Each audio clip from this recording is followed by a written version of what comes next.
अस्सलाम वालेकुम। उम्मीद है आप सब खैरियत से होंगे। जनाब आज आपके लिए एक बड़ा ही अच्छा इंटरव्यू लेके आया हूँ क्योंकि मुझे काफ़ी लोगों ने कमेंट में और इनबॉक्स में कहा कि हम पाकिस्तान में हैं, कुछ लोग यहाँ पे भी आए हैं और लोगों ने कहा कि हम जॉब की तलाश में हैं तो आप हमें कुछ गाइड करें। तो मैंने कहा जो उस फील्ड का एक्सपर्ट है, जिस फील्ड के बारे में लोग ज़्यादा बात करते हैं, तो क्यों ना उसी से इंटरव्यू किया जाए और जो भी लोगों के क्वेश्चंस हैं उनका आंसर जो उनको मिल जाए। तो जनाब हमारे साथ मौजूद हैं उमर भाई। ये यहाँ पे काम करते हैं, क्या करते हैं और कैसे, ये सब कुछ यही बताएँगे। तो ज़्यादा टाइम ना लेते हुए डायरेक्टली चलते हैं जनाब उमर भाई के पास। अस्सलाम वालेकुम उमर भाई। वालेकुम सलाम, क्या हाल है? शुक्र अल्लाह का। उमर भाई आप सुनाएँ, आपका क्या चाल है? ठीक-ठाक, अल्लाह का शुक्र। अच्छा उमर भाई आप ज़रा छोटा-सा अपना ब्रीफ 1 मिनट का ज़रा इंट्रोडक्शन दे देंगे ताकि हमारे व्यूअर्स को पता लग जाए कि किस बारे में बात होने लगी है आज सारी?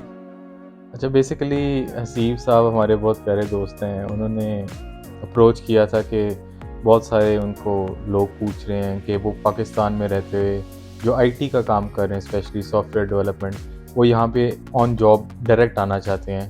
तो क्या तरीका हो सकता है, और उनके उनके लिए अगर उनकी रहनुमाई के लिए अगर कोई हम वीडियो बना सकें, तो मैंने कहा चलें, रमज़ान का मौका है तो ज़रूर गाइड किया जाता है। बिल्कुल। अच्छा उमर भाई आप बताएँगे कि आप हैं कहाँ से? पीछे से बैकग्राउंड क्या है?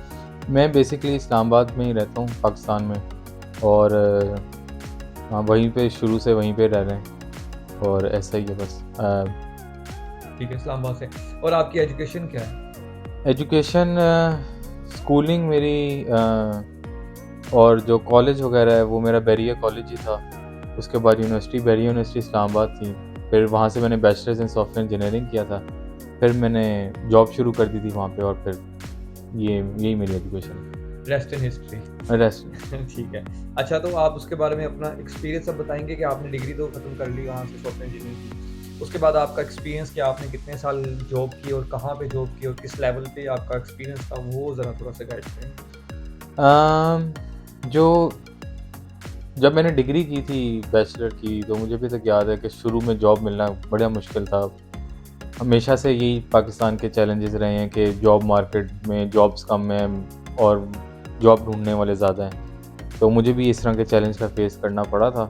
पर शुक्र है मुझे कुछ टाइम में जॉब मिल गई थी। पर मैंने स्टार्ट किया था एक स्टार्टअप से। वहाँ पे मैं software develop as a software engineer he recruit हुआ था, और वहाँ पे मैंने 1 डेढ़ साल काम किया। उसके बाद फिर मुझे टेलीनॉर में जॉब करने का मौका मिल गया था, Telenor global share services Pakistan. वहाँ पे मैंने तकरीबन कोई 5, मतलब टेलीनॉर के साथ मैंने 5 से 6 साल के अरसा मैंने वहाँ पे काम किया। मतलब आपका ज़्यादातर एक्सपीरियंस कौन-सा है वो एज़ अ सॉफ्टवेयर डेवलपर का है हाँ और जी। टेलेनॉर का ही है? हाँ, बेसिकली मेन मेरा एक्सपीरियंस टेलीनॉर के साथ ही एज़ अ सॉफ्टवेयर इंजीनियर। ठीक हो गया। तो अब उसके बाद अब ये बताएँगे आपने वहाँ से अच्छी जॉब करते हुए क्यों सोचा कि मैं यहाँ पे स्वीडन में आऊँ और स्वीडन में ही क्यों आऊँ? ये क्या जर्नी है इसकी? अच्छा, बेसिकली टेलीनॉर जो है वो एक नॉर्डिक कंपनी है। मतलब उसका हेडक्वार्टर है नॉर्वे में है। तो मैं जिस प्रोजेक्ट पे काम कर रहा था, मतलब जिस टीम का मैं पार्ट था, और वो टीम जिस प्रोजेक्ट पे काम कर रही थी, वो एक नॉर्डिक क्लाइंट के साथ काम कर रही थी। तो उसकी वजह से हमारा यहाँ पे आना जाना लगा रहता था, मतलब नॉर्वे और स्वीडन वगैरह। तो मतलब मैंने मुल्क देखे थे, मुझे अच्छे लगते थे। मेरा कोई इरादा नहीं था कि यहाँ पे मैं आऊँ, बट कोविड के बाद वो जो ट्रैवल्स होते थे हमारे, वो रुक गए। ज़ाहिर है हर कोई रिमोट पे काम करने चला गया था। तो उसके बाद फिर यही डिसाइड किया मैंने कि यार अब मतलब परमानेंटली मूव करना चाहिए, मुल्क के हालात भी थोड़े ख़राब थे। तो हुँ। बस इसलिए, पर मैंने ये मुल्क देखा हुआ था। मुझे ऑप्शन और थी, मिडल ईस्ट की ऑप्शन थी, या जर्मनी वगैरह, या यूरोप के और किसी बड़े मुल्क की। तो पर बस मैंने जो जगह देखी थी मुझे अच्छी लगती थी, रहने के हिसाब से भी ठीक था और माहौल भी सही था। तो मैंने कहा व्हाई नॉट कम हियर। ठीक हो गया। अच्छा तो भई अब नेक्स्ट आप हमें ये बताएँगे जनाब कि यहाँ पे आप जब आए, यहाँ पे एज़ अ स्टूडेंट आए कि आप डायरेक्टली यहाँ पे एज़ अ जॉब आए हैं और यहाँ पे आके आपने क्या डिग्री क्या की है? क्या एजुकेशन है यहाँ पे आपकी? हुँ। यहाँ पे मैं बेसिकली मास्टर्स के लिए आया था, masters in information system. Uppsala university में आया था। वहाँ पे मैंने मास्टर्स के लिए आया था बिल्कुल, और फिर ड्यूरिंग मास्टर्स मुझे यहाँ पे जॉब मिल गई थी। क्योंकि मैं अप्लाई कर रहा था आफ्टर कोविड, तो कोविड के बाद थोड़ा हालात टफ थे, मतलब वो आउटसाइडर्स को प्रेफर नहीं कर रहे थे, तो इसलिए मुझे एज अ स्टूडेंट ही आना पड़ा। और फिर बट यहाँ पे आके जब आपकी चीज़ें सेट हो जाती हैं, पर्सनल नंबर वगैरह मिल जाता है और थोड़ी आपके बैंक अकाउंट के मसले सॉल्व हो जाते हैं, तो अगर आपके पास थोड़ा बहुत अच्छा एक्सपीरियंस है तो मेरे हिसाब से आपको जॉब मिल सकती है। यहाँ पे जो जॉब लेना मतलब बहुत मुश्किल काम नहीं है, अगर हाँ, थोड़ा-सा बंदे को नो हाँ, हो आपकी फ़ील्ड का तो उसको हाँ, मिल सकती बिल्कुल, है। बिल्कुल। तो फिर आपने यहाँ पे जो डिग्री की है वो किस में आपने मेजर्स किए हैं? मेरा इंफॉर्मेशन सिस्टम में था मास्टर्स, और जो मेजर था मेरा या थीसिस वगैरह जो था मेरा, वो सॉफ्टवेयर डेवलपमेंट के ऊपर ही था। ठीक है। अच्छा, तो अगर अब कोई बंदा यहाँ पे आ गया या बंदा कोई पाकिस्तान में बैठा हुआ है, उसका भी मिलता-जुलता कोई आपसे रिलेटेड एक्सपीरियंस है, तो उसने अगर स्वीडन में जॉब तलाश करनी है, तो वो कैसे कर सकता है? अगर स्वीडन में रह के करनी है या कोई आउटसाइड यहाँ पे आना चाहता है, तो उन दोनों को ज़रा अलग-अलग बता दें कैसे? सबसे पहले तो मैं ये कहूँगा कि जॉब तलाश करने से पहले ना आपको जॉब के लिए प्रिपेयर करना पड़ेगा। क्योंकि मैं खुद खुद बहुत ऑनेस्टली से अगर बताऊँ तो जो इधर के इंटरव्यू प्रोसेस है ना, वो थोड़े से टफ़ हैं। वो वैसे नहीं है, और इधर का जो टेक स्टैक है, जो मेरे आईटी के दोस्त सुन रहे हैं, जो यहाँ का टेक स्टैक है वो उससे भी ऊपर है जो हम पाकिस्तान में काम करते हैं। स्पेशली अगर आप किसी सॉफ्टवेयर हाउस में काम कर रहे हैं, या आप किसी इवन ये टेलीनॉर या ये जैज़ वगैरह इस तरह की जगहों पे भी काम कर रहे हैं, तो मोस्टली होता ये है कि हमारे मतलब वो आप किसी थर्ड पार्टी के लिए काम कर रहे होते हैं। तो थर्ड पार्टी मतलब कोई यूएस में बैठा होगा आपका क्लाइंट, या कनाडा में होगा, या यूरोप में ही होगा। तो इधर का माइंडसेट ये है कि जो काम वो खुद नहीं करना चाहते ना, वो काम वो पाकिस्तान या थर्ड वर्ल्ड कंट्रीज़ में भेज देते हैं, क्योंकि वो सस्ता काम है। तो हुँ। इस वजह से वो हाईली स्किल्ड काम में नहीं काउंट होता। बेशक वो एरिया हमारा सॉफ्टवेयर डेवलपमेंट, अगर आप देखें आईटी की जॉब्स यहाँ पे, आईटी का जो एरिया है यहाँ पे हाईली स्किल्ड एरिया के अंदर काउंट होता है, और मतलब उसको बेनिफिट ज़्यादा देते हैं। बट जो हमारा काम है, हम बस समझ लें एक छोटे लेवल का काम है आईटी का, एक बड़े लेवल का काम है, हम वो छोटे लेवल का आईटी का काम कर रहे हैं। पर मसला नहीं है, हमारी बेसिक्स होती हैं, और क्या कहते हैं, हमें काम तो करना आता है ना, सिर्फ ट्रेनिंग की बात है, एनवायरनमेंट की बात है। तो मैं ये सजेस्ट करूँगा कि एटलीस्ट 2 से 3 महीने आप अपनी तैयारी के ऊपर लगाएँ। थोड़ा सा प्रैक्टिस करें, लीड कोड के ऊपर प्रैक्टिस करें, प्रॉब्लम सॉल्विंग क्वेश्चंस होते हैं वहाँ पे, उस पे प्रैक्टिस करें। और उसके अलावा आप लोग यूडेमी पे कोर्सेज़ बहुत सस्ते मिल जाते हैं, उसको अगर देखते रहें तो हर वो सेल लगाते रहते हैं, कोर्सेज़ वहाँ पे बहुत सस्ते मिलते हैं। पॉइंट मेरा ये है कि आप लोग अच्छी तैयारी करके आएँ और 3 चीज़ों पे फ़ोकस करें फॉर सॉफ्टवेयर डेवलपमेंट। सबसे पहले तो आप अपना फ़ोकस करें कि सॉलिड डिज़ाइन प्रिंसिपल्स, ये उसके ऊपर बहुत ज़्यादा जाते हैं। Clean code architecture, solid design principle, और हम तो सिर्फ ऊप तक रहते हैं कि हमें ऊप क्या है और इस तरह की बातें, बट ये सॉलिड के ऊपर जाते हैं कि सॉलिड क्या है, डिज़ाइन प्रिंसिपल्स क्या होते हैं, डिज़ाइन पैटर्न्स क्या होते हैं। दूसरी चीज़ जो सबसे इम्पोर्टेंट है यहाँ पे, वो है यूनिट टेस्टिंग। यूनिट टेस्टिंग आपको हर हाल में आनी चाहिए। मतलब आपका बेशक आप अपनी करंट जॉब में वो काम कर रहे हैं, नहीं कर रहे, बट आपने सीखना है, उसको अप्लाई करना है, और कोशिश करें कि आप टेस्ट लिखें अपने कोड के, और यूनिट टेस्ट लिखें। ये यूनिट टेस्ट इनके लिए बहुत इंपॉर्टेंट है। तो ये 2 चीज़ें मेन हैं, और जो थर्ड चीज़ मेन है ना, वो है बेसिकली कि आपने थोड़ा सा स्वीडिश कल्चर को समझना है, कि स्वीडिश किस तरह का बंदा उनको चाहिए। एक ठीक है, उनकी एक टेक्निकल रिक्वायरमेंट्स हैं, पर एक उनकी पर्सनैलिटी रिक्वायरमेंट्स भी हैं, और वो मेरे हिसाब से, या मैंने जितने भी लोगों से सुना है, उनका मानना ये है कि स्वीडन वाले लोग प्रेफर करते हैं कि उनको वो अगर कोई नॉर्मल टेक्निकल स्किल्स वाला बंदा भी है ना, वो उस पे खुश हैं, पर अगर उसकी पर्सनैलिटी बहुत अच्छी है ना, तो वो उसको डेफिनेटली हायर करेंगे। और पर्सनैलिटी से मुराद है कि आप थोड़े ओपन माइंडेड हों, आप दूसरों की ओपिनियन को भी सुने, हम्बल हों, और पर डिफेंड भी करें। अगर आप अपना कोई पॉइंट ऑफ व्यू दे रहे हैं तो उसको डिफेंड भी कर सकें, और स्टबर्न ना हो बिल्कुल, पर चीज़ों को ओपनली देखें और अडॉप्ट करने की कोशिश करें। दूसरे के व्यूज़ को भी सुने, अपना भी व्यू दें, दूसरे के भी व्यूज़ को सुने, और अनबायस्ड डिसीजन लें। और इस तरह की जो चीज़ें हैं, ये काफ़ी ज़्यादा इनके लिए मैटर करती है, और स्पेशली टीम बिल्डिंग, और टीम में एक होके काम करना, और एक दूसरे को सपोर्ट करना, ट्रूली सपोर्ट करना। एक तो वो होता है ना कि हाँ भाई, हाँ हम कर देंगे काम, बट ट्रूली सपोर्ट करना और टीम के लिए करना, और एज अ टीम काम करना, तो ये इनके लिए बहुत इंपॉर्टेंट है। अगर आप अपने मैनेजर को या अपने इंटरव्यू में प्रोसेस में जो भी दे रहे हैं, अगर आप ये चीज़ नहीं उनको शो करा पाएंगे ना कि आप टीम प्लेयर नहीं हैं, तो चाहे आप टेक्निकली जो मर्ज़ी हों, जिस मर्ज़ी लेवल पे हों, वो आपको कभी हायर नहीं करेंगे। तो ये तीनों चीज़ें मेरे हिसाब से बहुत इंपॉर्टेंट हैं। अच्छा, उन्होंने भी एक और चीज़ बताई ना, चले इस चीज़ पे तो लोगों ने फ़ोकस कर लिया। अब नेक्स्ट एक बंदे ने अपने आप को प्रिपेयर कर लिया, मतलब उसने जो आपने पॉइंट बताए उसके ऊपर उसने काफ़ी हद तक उसने ग्रिप कर ली। अब उसने जॉब जो अप्लाई करनी है वो वेबसाइट के थ्रू करनी है कि हर कंपनी की वेबसाइट पे जाके करें, या एक कोई ऐसा प्लेटफ़ॉर्म है जिसके अंदर सारी कंपनीज़ आती हैं, वहाँ पे अप्लाई करें। तो इसका और सीवी का पैटर्न क्या होना चाहिए यहाँ पे? मतलब कुछ सीवी होती हैं, 1 पेज सीवी प्रेफ़र करते हैं, कुछ 3-4 एक्सपीरियंस मतलब पेजेज़ की होती हैं, और कवर लेटर हो तो वो, मतलब इस चीज़ के बारे में ज़रा थोड़ा-सा बताएँ ना?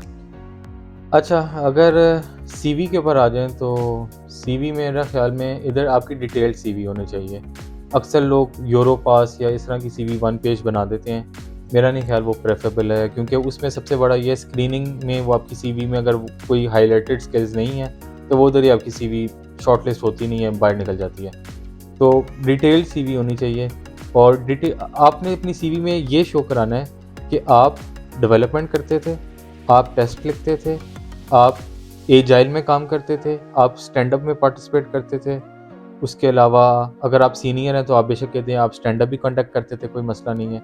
और दूसरा आपने जो मेन उसमें दिखाना है कि आपने विद इन टीम भी कोलैबोरेट किया, और अगर आउटसाइड द टीम भी आपको कोलैबोरेट करना पड़ा है तो आपने वो किया है। स्टेक होल्डर्स के साथ कोलैबोरेट करके अपना काम डिलीवर किया, एक्स्ट्रा माइल गए हैं। तो ये बस हम काम सब कुछ करते हैं, ऐसा नहीं है कि हम पाकिस्तान में ये काम नहीं करते, ये जो नॉन टेक्निकल काम मैं बात कर रहा हूँ, बट हमने उसको ज़रा अच्छी तरह हम उसको शोकेस नहीं कर पाते। तो ये आपने चीज़ें लाज़मी बतानी है कि आप विद इन टीम और आउटसाइड टीम कोलैबोरेट बहुत अच्छी तरह करते रहे हैं अपने काम में, और आपने डेवलपमेंट भी की है, टेस्ट भी लिखे हैं, और क्लीन कोड की तरफ लिखा है। अगर कोई आपको चीज़ पुराना कोड किसी लेगेसी कोड पे काम किया है, तो अगर आप उसको रीफैक्टर कर सकते थे तो आपने रीफैक्टर करने की कोशिश की है, और मतलब टाइमलाइंस को फॉलो किया। इस तरह की ये सारे काम हम करते हैं। मेरे हिसाब से हम ये सारे काम अपनी नॉर्मल जॉब में करते हैं, बट हम इसको शोकेस नहीं कर मतलब अपने पाते आप को आपने प्रेज़ेंट कैसे करना है, हाँ, ये बड़ी चीज़ हाँ। इम्पोर्टेंट है। तो ये आपने अच्छा प्रोजेक्ट वाइज मत आप अपना लिखिएगा एक्सपीरियंस, आप अपना कंपनी का नाम और नीचे एक्सपीरियंस लिख दें कि आप उस कंपनी में क्या-क्या करते थे। तो ये सारी वो चीज़ें हो गई। सेकंड चीज़ आपने सवाल पूछा था कि हम अप्लाई कहाँ पे करें? मेरे हिसाब से लिंक्डइन बहुत अच्छा प्लेटफ़ॉर्म है। उस पे सारी जॉब्स आती हैं, और बाकी भी हैं ग्लासडोर और इस तरह के, बट लिंक्डइन मोस्टली यूज़ होता है 95%, तो आई थिंक कोई मसला नहीं है। बस आपको उधर जॉब अप्लाई करना आना चाहिए। आपको सबसे पहले ना एक फ़िक्स टाइम रखना पड़ेगा डेली का, और आपको पास्ट 24 आवर्स में जितनी भी जॉब आई हैं, आपने जब जॉब सर्च कर रहे हैं, आपने फ़िल्टर में करना है पास्ट 24 आवर्स, और लोकेशन में आपने नॉर्डिक्स डालनी है। तो नॉर्डिक्स में ये सब कवर हो जाएंगे, नॉर्वे, स्वीडन, डेनमार्क, फिनलैंड। और आपने रोज़ अपना फिक्स टाइम रखना है।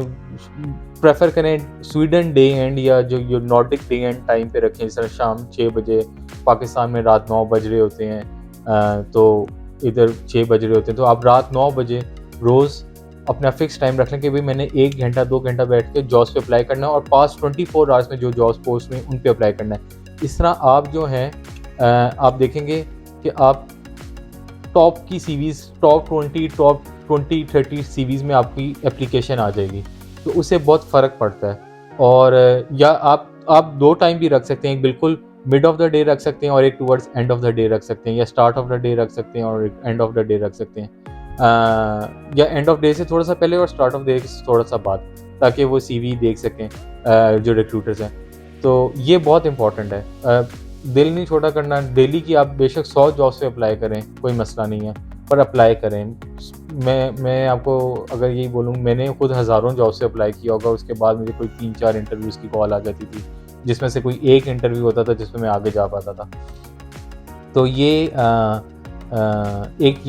सबसे अच्छा तरीका ये है। और दूसरा, रिक्रूटर्स के साथ ऐड करें, और रिक्रूटर्स ये इंडियन या पाकिस्तानी रिक्रूटर्स को ना ऐड करें, आप ये जो गोरे रिक्रूटर्स हैं उनको ऐड करें, और कोशिश करें, या किसी जो कंपनी में अप्लाई किया तो उधर उसकी बेशक जो रिक्रूटर की अगर उसकी प्रोफाइल विजिबल है उसको जाके ऐड कर लें, और उसे ये ना कहें कि भाई प्लीज़ मेरा इंटरव्यू करवा दो, उसे बस ये कि मैंने अप्लाई किया है, और अगर अगर आप मेरी सीवी देखना, मतलब अगर आपको मेरी प्रोफाइल पसंद आए तो I would love to continue with you guys, यूँ करके बस उससे बात करें। बट क्योंकि आप इधर ये नहीं कह सकते कि यार प्लीज़ मुझे ज़रा इन करवा दो, ऐसी यहाँ पे चीज़ें नहीं चलती। तो आपने देखा, हाँ तरले मिलता नहीं चलती। हाँ, यहाँ पे वो चीज़ें नहीं होती।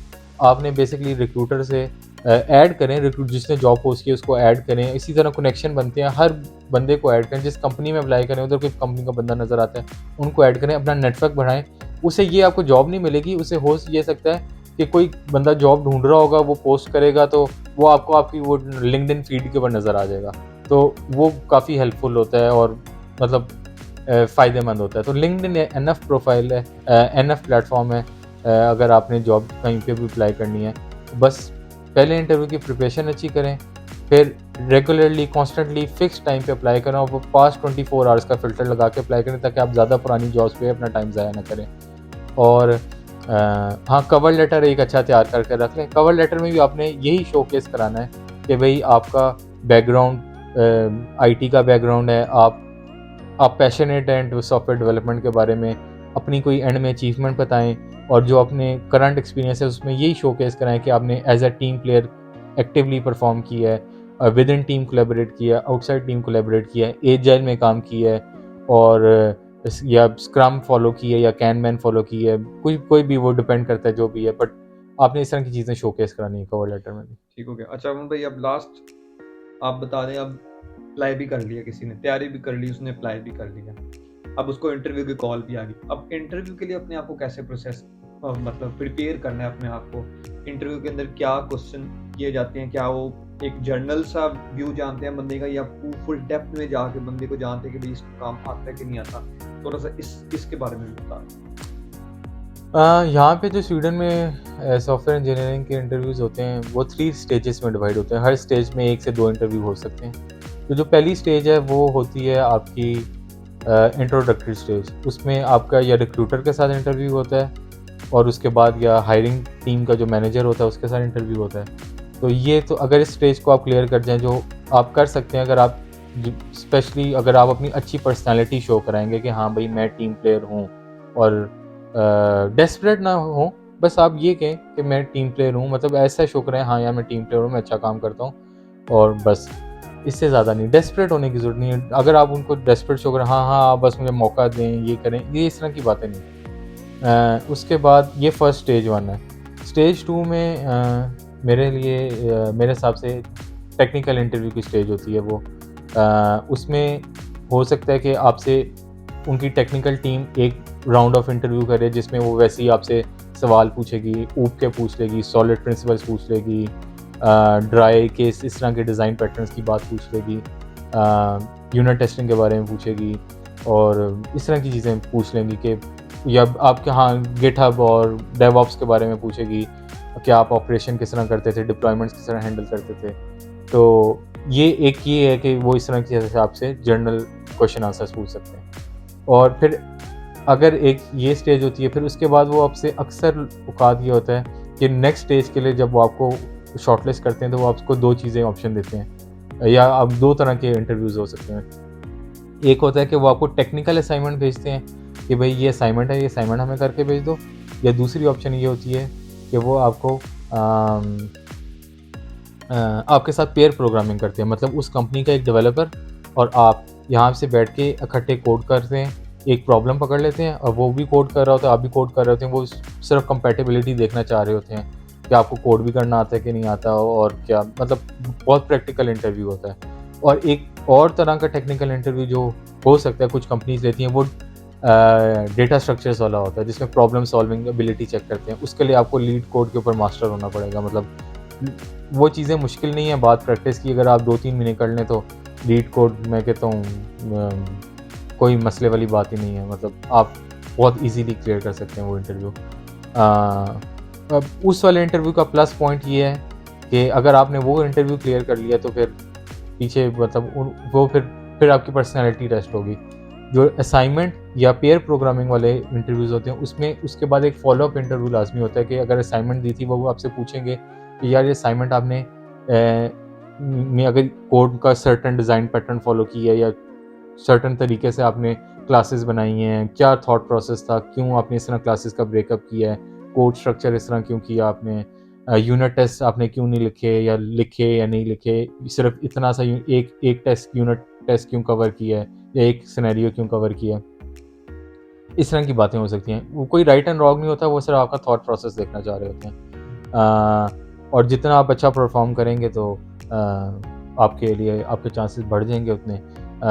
इधर ये बातें मैं एक और भी कहूँगा कि सिर्फ परफॉर्मेंस बेस्ड ही है। बाकी आप कोशिश करें, फेवरेटिज्म या इस तरह की चीज़ें नहीं होती यहाँ पे, परफॉर्मेंस बेस्ड होती है। अगर आप अच्छा परफॉर्म करेंगे तो होपफुली आपका हो जाएगा। बाकी किस्मत की बातें हैं, अल्लाह ताला से दुआ करें, अल्लाह ताला मेहरबानी करे तो मतलब कुछ भी हो। कुछ भी हो सकता है। और उन्हीं की मेहरबानी से, अल्लाह ताला की मेहरबानी से ही इंसान को नौकरी मिलती है। मतलब इंसान मेहनत ज़रूर करता है पर कामयाबी तो फिर अल्लाह ताला के हाथ में है। ये तो इमरान खान वाला डायलॉग हो गया। अच्छा जी, चलिए जी उमर भाई, बहुत बहुत शुक्रिया, आपने टाइम दिया अपना, बड़ा इंपॉर्टेंट। उम्मीद है कि लोगों को काफ़ी ज़्यादा जो क्वेश्चन थे उनके आंसर्स मिल गए होंगे। लेकिन अगर फिर भी किसी के कोई क्वेश्चंस हैं, कोई मज़ीद कोई क्वेश्चन पूछना चाहता है, वो इनबॉक्स में हमें कमेंट कर सकता है, इनबॉक्स भी कर सकता है और कमेंट भी कर सकता है, ताकि हम मज़ीद, हो सकता है कि अगर 3 4 5 क्वेश्चन इकट्ठे हो जाएँ तो हम एक आपके साथ थोड़ा सा करके और सब क्वेश्चंस के जो उनके आंसर दे दें। तो जी, आप भी खुश रहें, आप सब भी खुश रहें और रमज़ान के रोज़े रखें, सबके लिए दुआ करें, अल्लाह ताला सबके लिए आसानियाँ पैदा करे। तो बहुत बहुत शुक्रिया। इंशाल्लाह चैनल को लाइक करें, शेयर करें, सब्सक्राइब करें और फिर मिलते हैं जनाब आपसे नेक्स्ट किसी ब्लॉग में या किसी जिग्गर पर्सनैलिटी के साथ इंटरव्यू करते हैं। अल्लाह हाफ़िज़।